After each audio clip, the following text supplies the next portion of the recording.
diaphragmatic breathing. This is the first place we start here in rehab. There's a saying, if you can't breathe right, you can't move right. So what we're going to go over is breathing in the supine position. So the first thing we want to make sure is we have good alignment. So we look at neck position.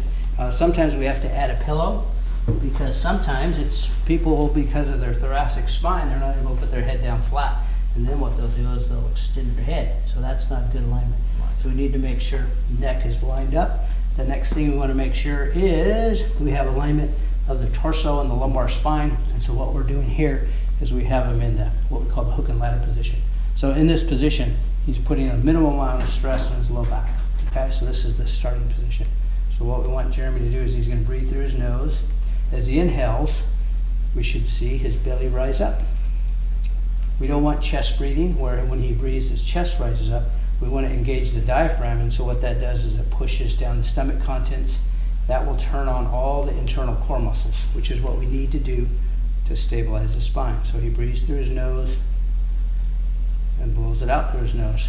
You can see he has his thumbs right here because he's using that as a cue to make sure he can feel internal core muscles fire. And then he's also going to make sure that he can feel his ribs expand also. So we want to feel the stomach muscles fire, we want to feel the ribs expand.